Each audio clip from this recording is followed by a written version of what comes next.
Hello dear students, welcome to Kataria pharmacy. So students, कैसे हैं आप सब? आई होप सभी ठीक होंगे, सभी की स्टडी अच्छी चल रही होगी। तो स्टूडेंट्स, हम स्टडी कर रहे थे B pharma third semester organic chemistry second.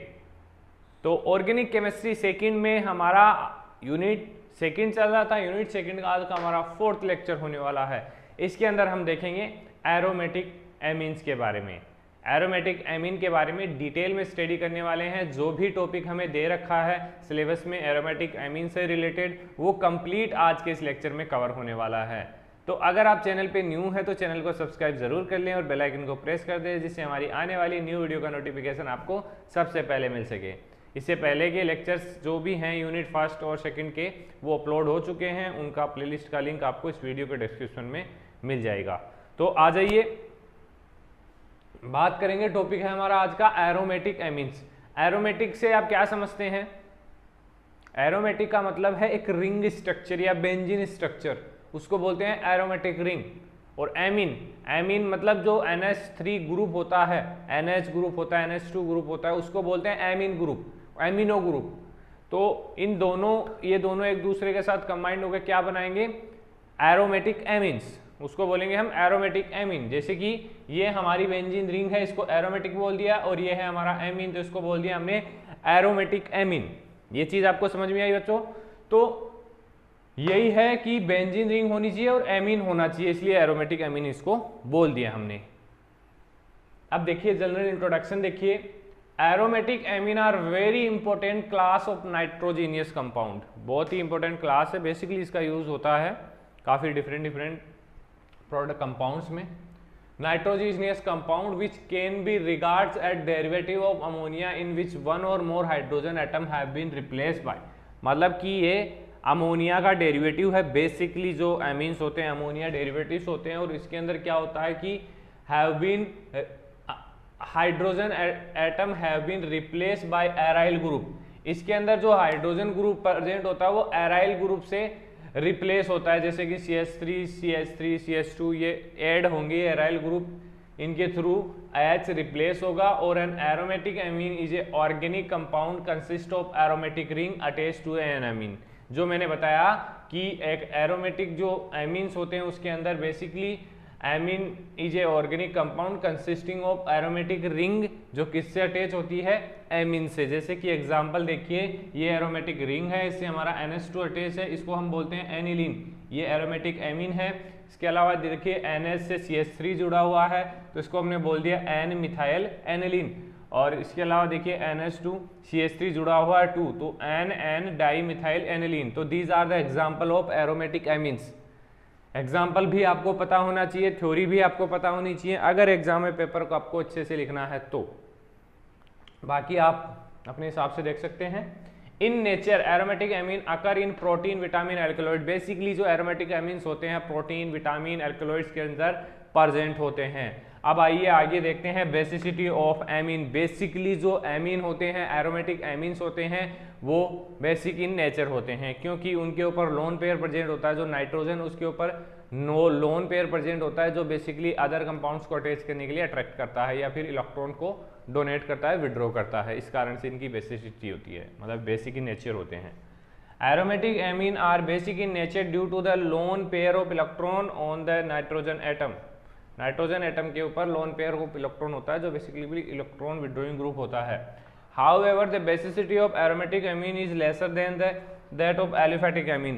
और जो एरोमेटिक एमीन्स होते हैं उनकी बेसिसिटी बेसिकली जो एलिफेटिक एमीन, एलिफेटिक मतलब जो रिंग स्ट्रक्चर नहीं होती है, बेसिकली कार्बन कार्बन स्ट्रक्चर होती है, सिंपल चेन स्ट्रक्चर होती है, उसको हम एलिफेटिक एमीन बोलते हैं। उनकी बेसिसिटी एरोमेटिक एमीन से ज़्यादा होती है। क्यों होती है?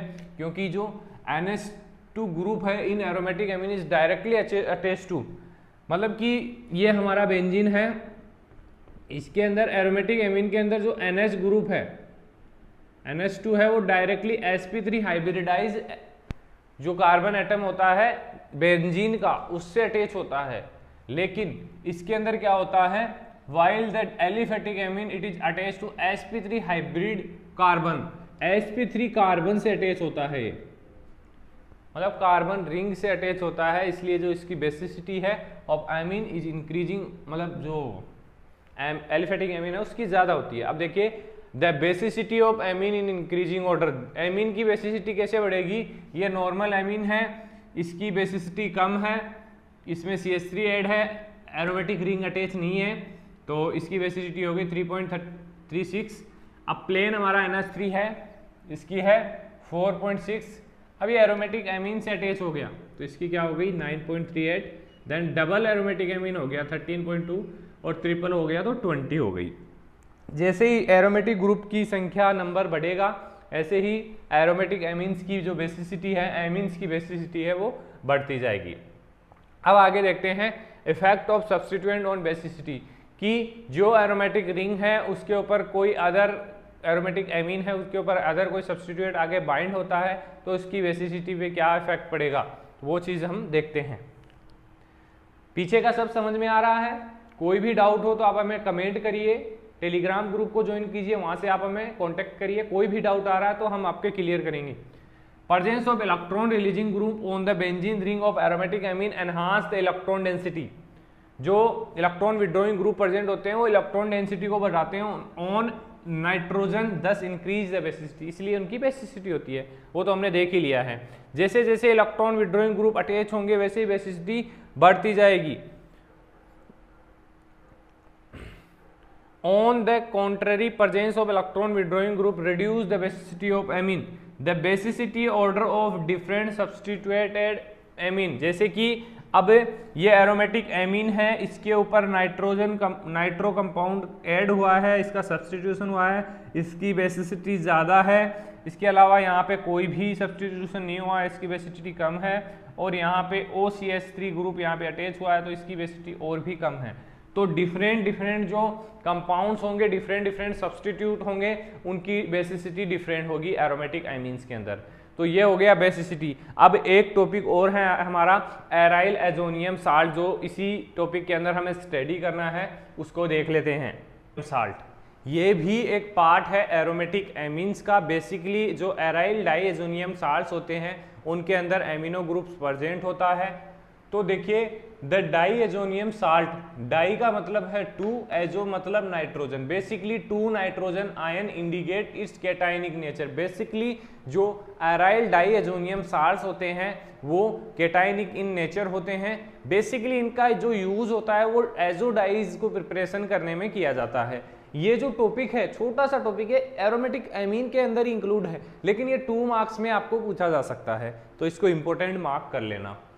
तो इसमें क्या है, कैटायनिक नेचर और compound are organic compound having the general formula. Basically जो एजोनियम साल्ट्स हैं, डाईएजोनियम साल्ट्स हैं, उनका फॉर्मूला है आर मतलब एल्किल ग्रुप, NH2 2 नाइट्रोजन और हैलोजन यहाँ पे अटैच हो सकता है। तो ये एक जनरल फॉर्मूला है एराइल डाईएजोनियम साल्ट का, वो आपको याद रखना है। इसके अलावा ये स्ट्रक्चर होने वाली है, ये बेंजीन रिंग एरोमेटिक रिंग हो गई, ये हमारा नाइट्रोजन हो गया और ये सेकंड नाइट्रोजन हो गया, ये हमारा हैलोजन ग्रुप अटैच हो गया। तो एक सिंपल कंपाउंड है benzene diazonium chloride. Benzene diazonium chloride की स्ट्रक्चर ये है। यहाँ पे ब्रोमीन जुड़ सकता है और भी जो हैलोजेंस है वो बाइंड हो सकते हैं। अब बात करेंगे सिंथेटिक यूजेस की, कि डाईएजोनियम साल्ट्स को कहाँ कहाँ यूज कर सकते हैं। They are use for manufacturing of azo dyes, जो डाइज होती हैं, कलर्स होते हैं, उनको बनाने के लिए यूज किया जाता है। They are also use for the preparing some important halogen substituted arenes. Halogen substituted arenes, क्योंकि ये एरिन है और यहाँ पे हैलोजन अटैच हो रहा है तो इसको हम हैलोजन सब्स्टिट्यूटेड एरिन्स भी बोल सकते हैं।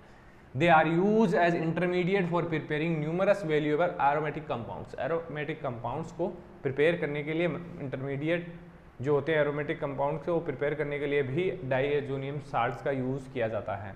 They are used in various industries for preparing significant organic compounds such as M-bromotoluene, M-bromophenol।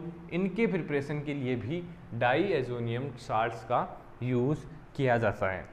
तो ये हमारा जो टॉपिक था एरोमेटिक एमीन वो कंप्लीट हो चुका है। इतना ही हमारे सिलेबस के अंदर दे रखा है। अगर इस लेक्चर के अंदर, इस टॉपिक के अंदर आपको कोई डाउट है तो आप हमें कमेंट करके बेझिझक पूछ सकते हैं। और हमारा टेलीग्राम ग्रुप ज्वाइन कर लीजिए, इंस्टाग्राम पेज को फॉलो कर लीजिए, वहाँ भी आप हमसे कॉन्टैक्ट कर सकते हैं। हम रेगुलर बेसिस पे आपके साथ जुड़े रहेंगे, आपको रिप्लाई करेंगे। तो स्टूडेंट्स बने रहिए हमारे साथ, मिलते हैं नेक्स्ट वीडियो में।